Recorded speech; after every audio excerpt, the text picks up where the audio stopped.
Hello,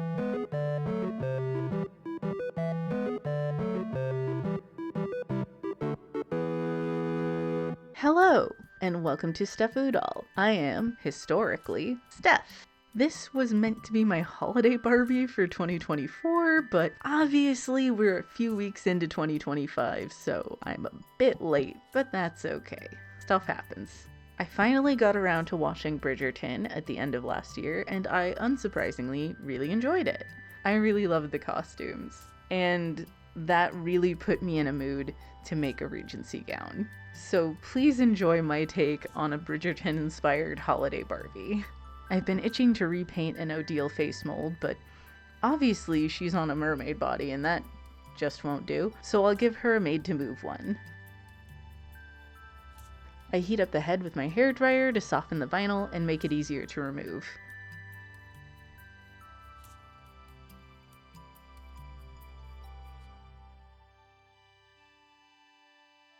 Then I cut off her hair close to the scalp and removed the rest of it through the neck opening.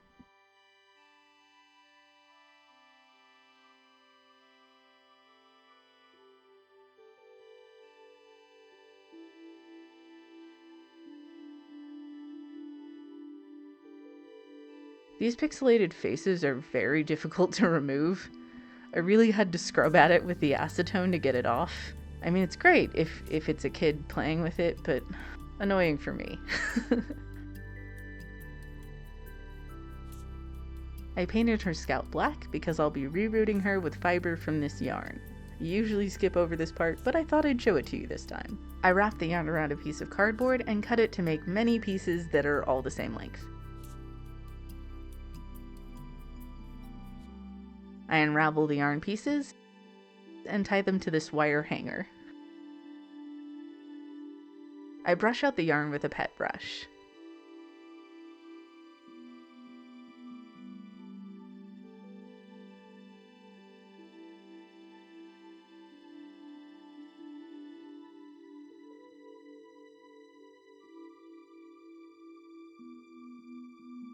Don't throw away the extra fluff. It can be used as stuffing, making your own flocking, or even needle felting. I have tested it. It works even if it's acrylic yarn. I use my flat iron to straighten the yarn and run a fine-tooth comb through it.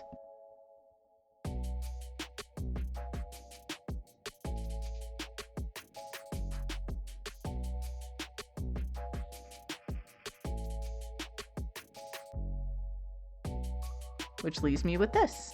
I clip a section off the hanger and start rerouting. I prefer rerouting on Barbie heads because they're so small, and using wefts can create unnecessary bulk, so to me, rerouting it looks a bit more natural.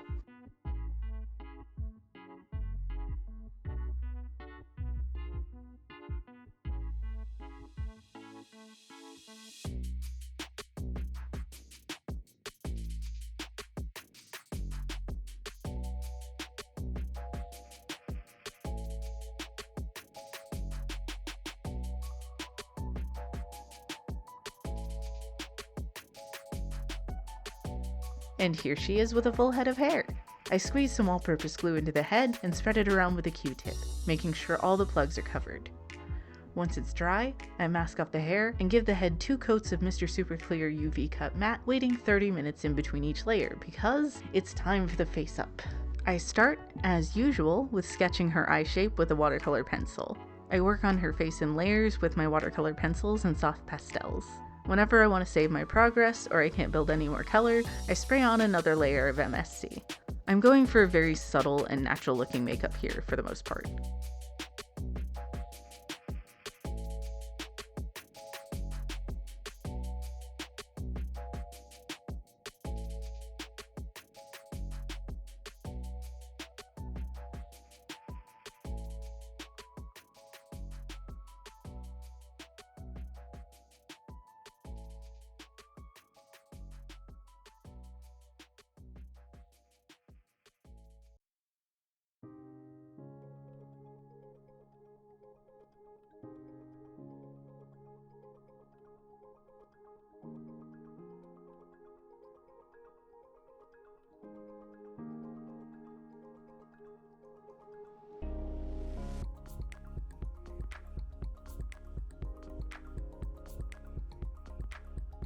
One of the reasons I knew I would like Bridgerton is because I really like Jane Austen. I have read most of her books, my two favorites. One of them being Persuasion, which I know has a movie, but the advertising for it made me feel a bit wary about it, so if you've seen it and you like it, please let me know.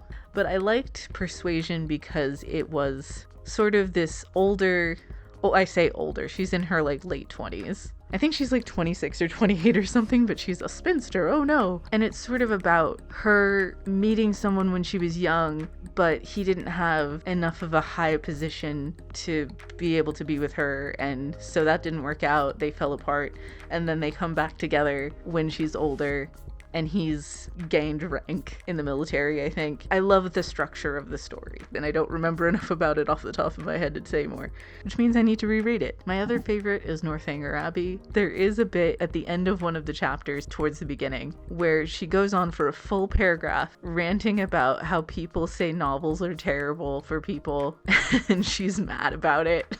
And I kind of want to like embroider it or cross stitch it on a pillow or something, or like make it into a poster because it's just amazing. But it's definitely a sort of love letter to Gothic literature and about how a teenage girl's mind can run away with her when put in the right situation. And I like it. It's fun. I like spooky stuff, and that's like the only Jane Austen novel that's a wee bit spooky, and I love it. So if you haven't read either of those and you like literature from that era, I know it's a hard ask, but go for it.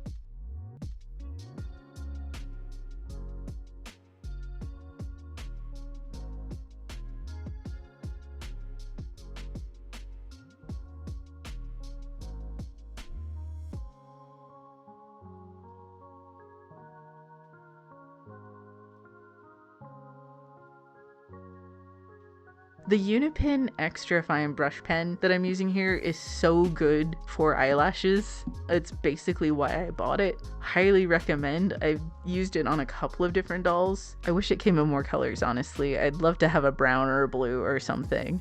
Or like a whole rainbow of them. Just please, Uniball. You will never watch this video. Dear corporate overlords at Uniball, please. Please make this pen in more colors. Sincerely, Steph. Thank you.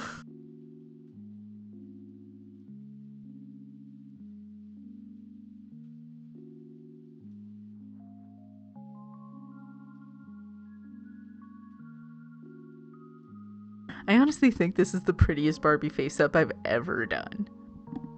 It makes me want to do more. Let's make the dress. First, I sew the skirt panels together.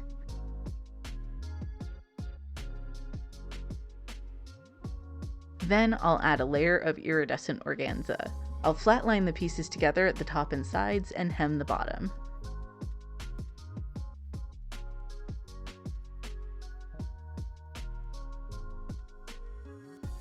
Next, I'll sew on this blue ribbon.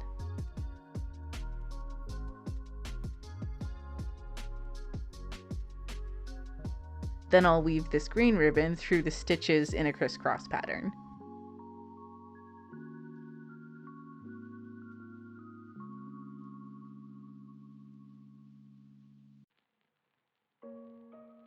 And now is the time for hand beading. A lot less than last year's Holiday Barbie, sure, but it still took ages. I swear I'm gonna start this year's holiday doll in July. The result is totally worth it though.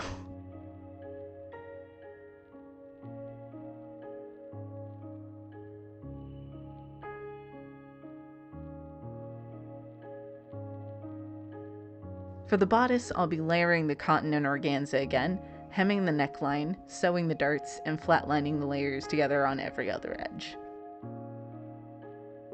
I also flatline the sleeves and the sleeve cuffs.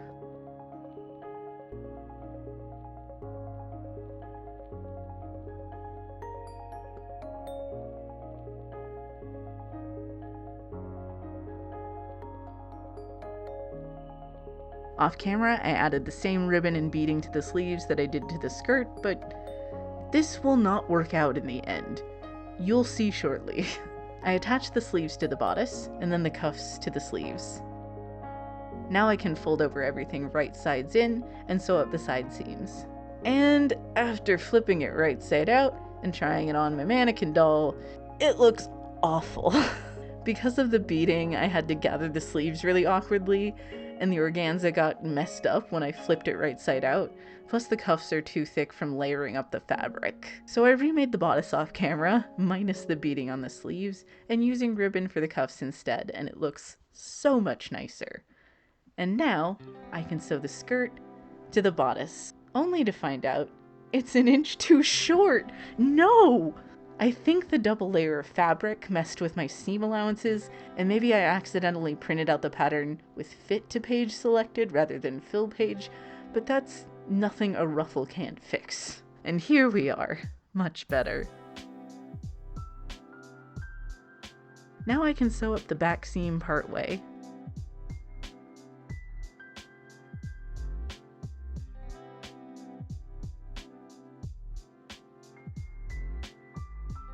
Afterwards, I filled in the beading at the bottom to make it look seamless. Now I'll add a snap closure, some beading around the neckline, and some ribbon.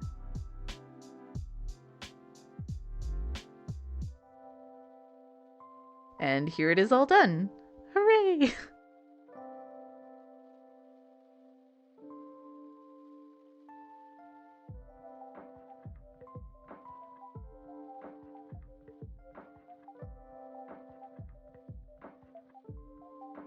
I'll style her hair with some editing magic. I took inspiration from Daphne and Francesca's hairstyles in the show.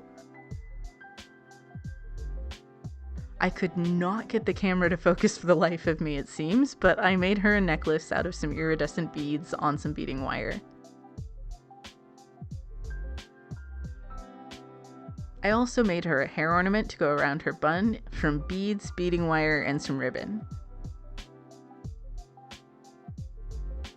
I placed it on her head and tied the ribbon into a bow. I used my flat iron to help the ribbon lay down nicely before trimming it.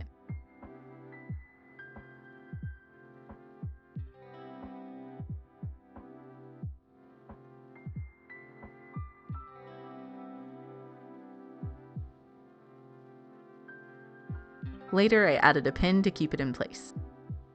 So we have our doll, her gown, and I decided to give her these pearly flat shoes. All that's left is to get her dressed, and she's done!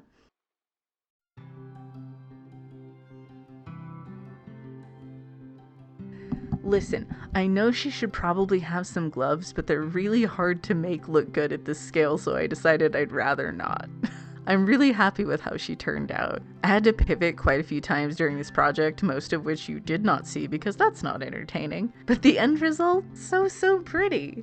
What do you think of my Bridgerton Holiday Barbie? Do you care that I was a month late getting this out? And tell me about a show or movie that you think had amazing costumes.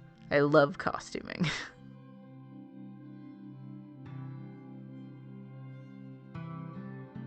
This doll was meant to be part of the Holiday Eleganza collab last year, but only 2 of us managed to make it. So if you somehow missed these videos, please go and give some love to I Could Do That DIY and Lady Dynamite Creates. Both of their dolls are absolutely gorgeous. If you liked this video, give it a thumbs up, subscribe if you'd like to see more from me, and click the bell icon and turn on all notifications so you'll know whenever I post a new video. These are all my socials, which will be linked down below. I'm most active on Instagram. And if you really like what I do and you want to buy me a coffee or help me afford more supplies, you can find a link to my Ko-fi tip jar in the description down below, or you can click on the super thanks button right below this video. And until next time, bye!